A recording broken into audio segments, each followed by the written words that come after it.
Muy buenos días, bienvenidos a este webinar de formación en bolsa. Hoy vamos a hablar sobre cómo ubicar un stop loss. Yo creo que el stop loss es una de las herramientas más útiles que cualquier trader puede usar.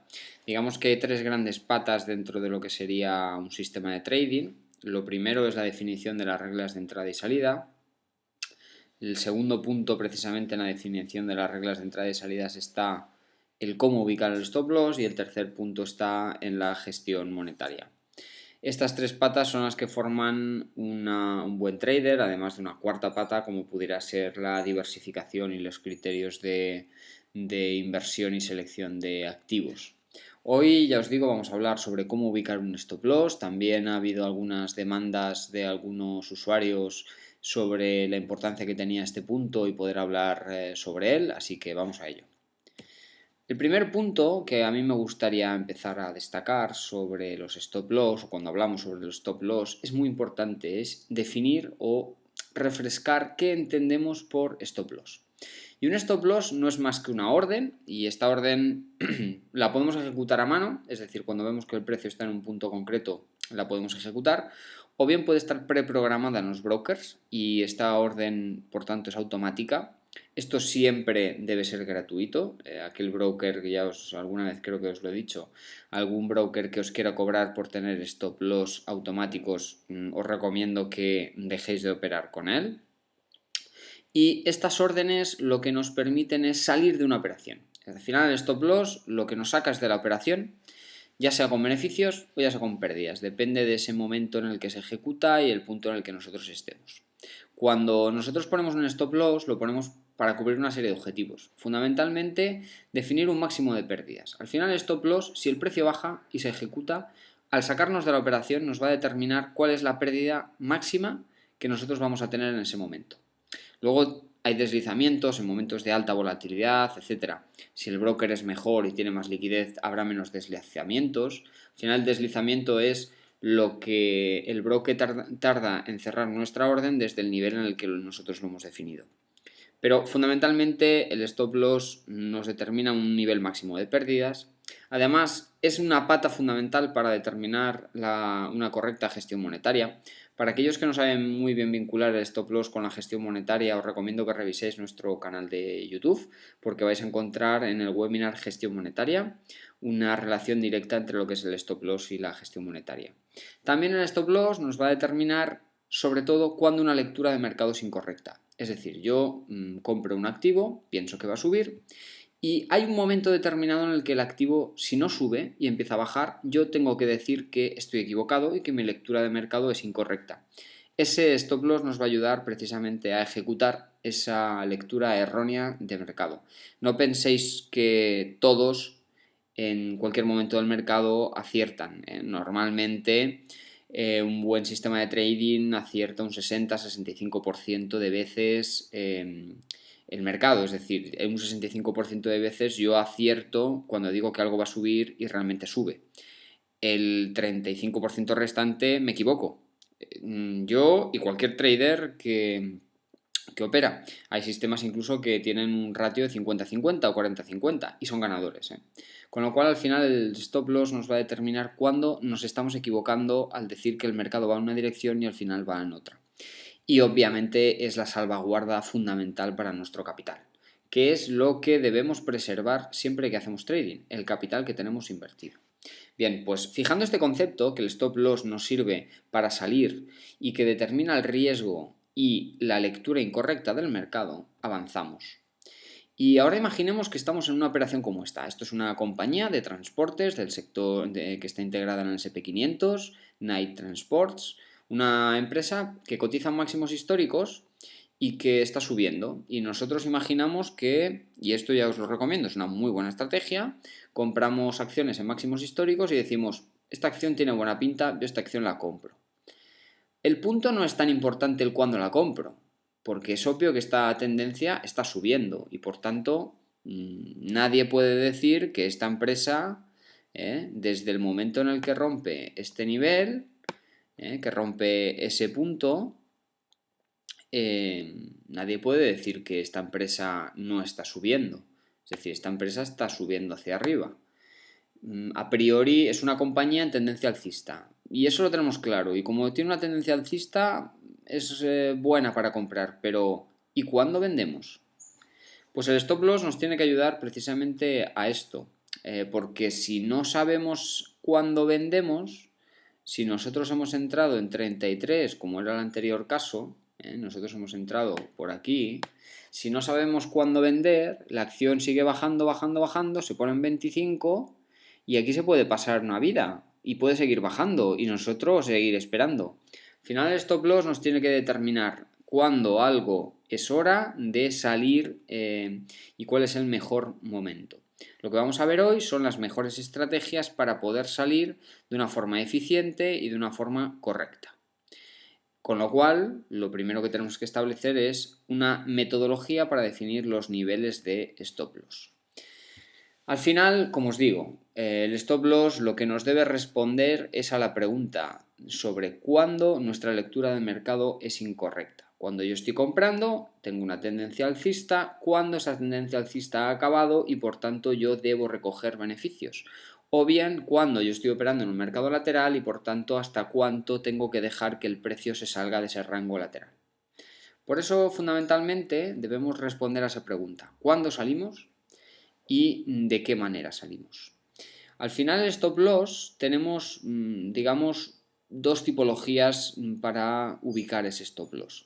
Cuando nosotros hacemos inversiones en rango es cuando el precio, y ahora lo veremos, está contado entre dos niveles. El precio ni sube ni baja, se mantiene lateral entre un máximo y un mínimo. Es obvio que en inversiones de rango nosotros compramos cuando se toca el mínimo, vendemos cuando se toca el máximo, pero debemos determinar si compramos y el precio sigue bajando, hasta cuándo debemos esperar para cerrar esa operación, porque el precio se está saliendo del rango y viceversa. Si hacemos una inversión por tendencia, tenemos que tener claro que las tendencias se definen como máximos crecientes y mínimos crecientes para un alcista, y para una bajista tenemos que tener claro que hay máximos decrecientes y mínimos decrecientes. Y que además, dentro de los criterios a la hora de criterios a tener en cuenta cuando definimos un stop loss, tanto en situaciones de rango como en tendencia, las empresas tienen volatilidades concretas. Es decir, yo no puedo definir de la misma manera un stop loss para Telefónica que para Santander, porque las volatilidades son diferentes. Con lo cual, no hay una varita mágica. Sí hay criterios a través del precio que nos definen cuándo ese stop loss se debe ejecutar. Bien, si nosotros estamos en mercados en rango y el primer criterio que yo os quiero recomendar es utilizar el price action, es decir, la acción del precio, y utilizar el sentido común. Este es el primer criterio y para mí fundamental que yo os recomendaría. Es decir, cuando nosotros estamos en una situación de mercado, nosotros hacemos una lectura. Si estamos en un rango, lo obvio es que el precio se va a mover entre dos rangos laterales. Si el precio rompe esos rangos en un nivel determinado, es que el precio ya no está en rango, con lo cual la operativa que nosotros estábamos aplicando de rangos no sirve y por tanto debemos deshacer nuestras posiciones. Por tanto, si estamos en un rango de criterio y el precio se mueve, como puede ser ahora en el SP500, se mueve entre estos dos rangos laterales, una estrategia en rango que nos dirá compras abajo, vendes arriba, compras abajo, vendes arriba. Y yo os digo, en el caso de una estrategia en rango, si el precio cae un 5% hasta un 5% por debajo del rango y nosotros estamos comprados, como pudiera ser esta situación, lo normal es vender. Y lo mismo en el caso de que estemos en un rango en la zona superior en el que vendemos y el precio sigue hacia arriba, lo normal es que en esas situaciones nuestra premisa de lectura de mercado, que era, oye, el precio está en rango, se va a mover en rango, se invalida, con lo cual es momento de vender. Este es el primer concepto en el caso de que operemos en rango, es decir, ir a la definición. Un mercado en rango es un mercado en el que no tiene ni máximos ni mínimos crecientes. Si esta situación se da, nosotros compramos en mínimos, vendemos en máximos y nuestro stop loss estará alrededor de un 2-5% por debajo de esos niveles. Si esos niveles se penetran, es momento de salir porque el precio ha entrado en otro tipo de situación que puede ser tendencia, ya sea alcista o bajista. Si estamos en tendencia, pues debemos recurrir fundamentalmente para definir nuestro stop loss a la definición de tendencia. Cuando estamos en una tendencia alcista, ¿qué decimos? Que un precio tiene máximos crecientes, mínimos crecientes. En una situación como esta, la que veíamos antes, de Ignite Transportation, tenemos al final una serie de máximos crecientes una vez ha salido de este rango que vemos aquí. Este rango que dibujábamos aquí, una vez sale de aquí, tiene máximos crecientes, mínimos decrecientes. Máximos crecientes, mínimos decrecientes. Máximos crecientes, mínimos decrecientes. Esto nos sitúa en una tendencia alcista. ¿Yo qué stop loss voy a aplicar en un caso como este? Pues obviamente un stop loss que diga, mientras esta serie se ejecuta, mientras yo sigo teniendo máximos crecientes, mínimos crecientes, yo estoy dentro de esta acción. En el momento en el que dejamos de tener máximos crecientes, aquí tenemos una primera señal de aviso, y empezamos a tener mínimos decrecientes, aquí tenemos una última señal de aviso, es momento de salir. Con lo cual, yo mi stop loss al principio lo puedo ejecutar aquí abajo, luego lo puedo ejecutar aquí, luego lo puedo ejecutar aquí y luego lo puedo ejecutar aquí.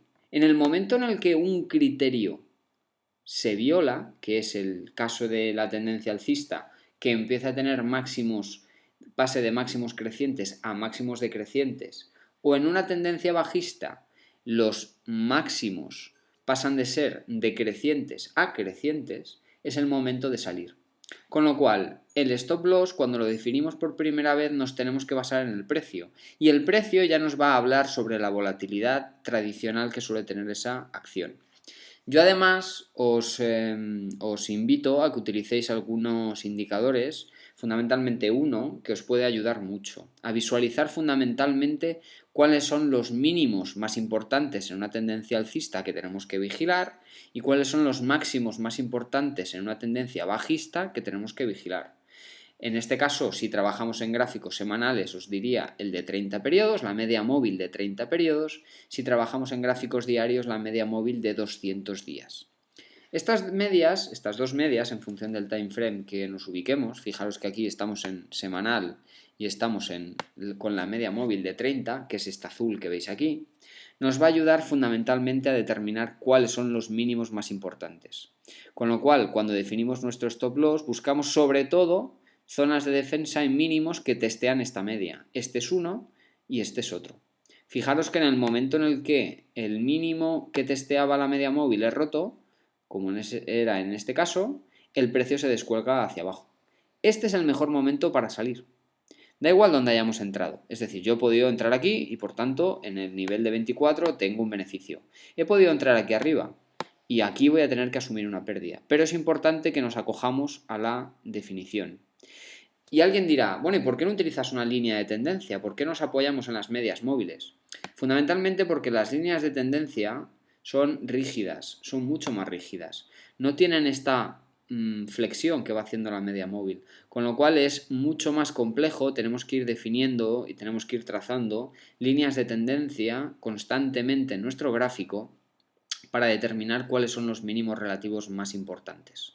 Con lo cual ya os digo, en el caso de un... Y aquí es aplicarlo a rajatabla, es decir, yo tengo aquí mi stop loss, en el momento en el que el precio lo rompe, salgo. No definimos un rango por debajo o un nivel de confianza, no. Es stop loss rígido. En el momento en el que el precio corta este mínimo, yo salgo de la operación. Obviamente, cuando establecemos el stop loss, y ya hemos hablado de dos maneras muy importantes, stop loss, los dos basados en el price action, es decir, en el movimiento del precio, un stop loss por rango, es decir, yo estoy en un rango, defino un 5% por arriba y por debajo del rango, si el precio rompe esos niveles yo salgo, ya hemos definido un stop loss por tendencia, y es que el precio cuando testea la media móvil de 30 o de 200 busco niveles de soporte de mi stop loss que si el precio lo rompe yo debo salir.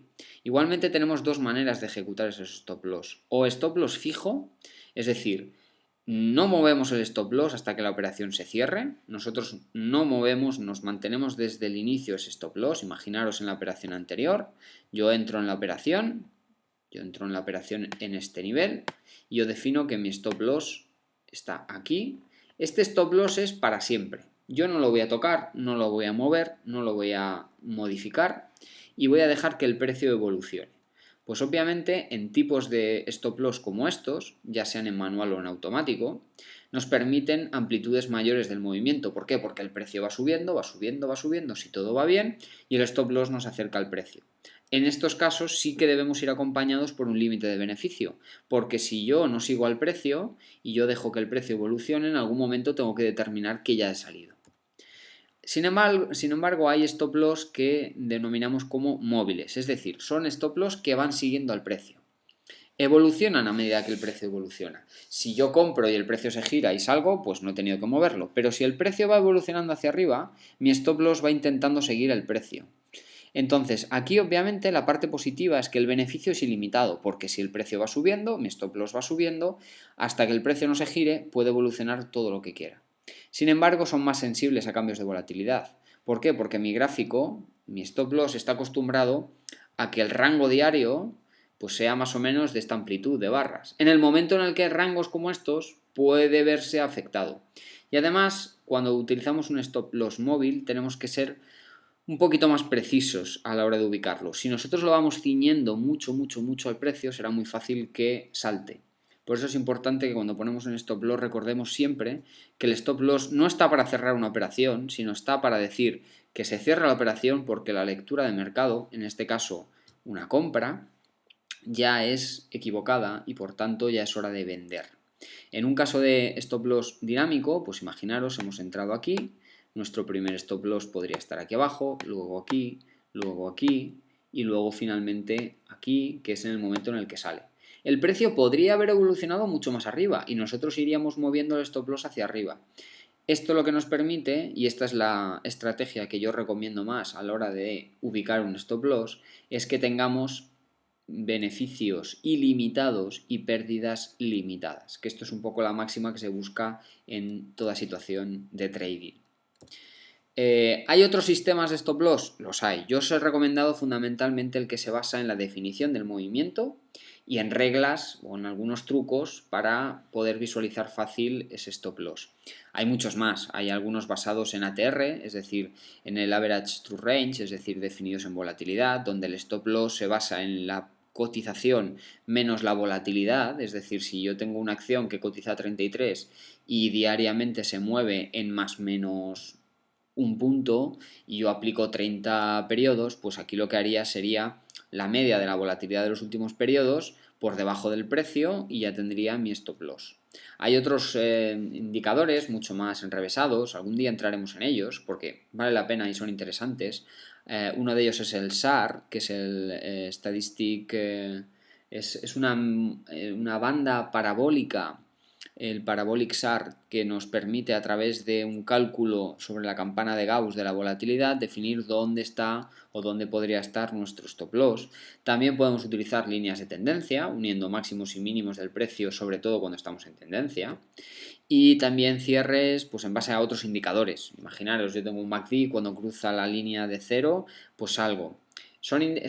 Pueden ser válidos, pero aquí el problema cuando utilizamos señales basadas en indicadores es que normalmente no vemos claramente dónde el indicador nos va a decir que hay que cerrar la operación, con lo cual aquí la gestión monetaria se vuelve más complicada, que no en una zona que nosotros podemos visualizar como lo que hemos repasado hasta ahora. Pues nada más por nuestra parte. Muchas gracias a todos por vuestra atención. Os recordamos nuestra web investinghispania.es, nuestro usuario de Twitter investingh y como no también nuestro blog en Rankia que se llama Vender para comprar y también pues nuestro email que es info@investinghispania.com para todas aquellas dudas, consultas o aclaraciones que necesitéis. Nada más, muchas gracias a todos por vuestra atención y hasta la próxima. Adiós.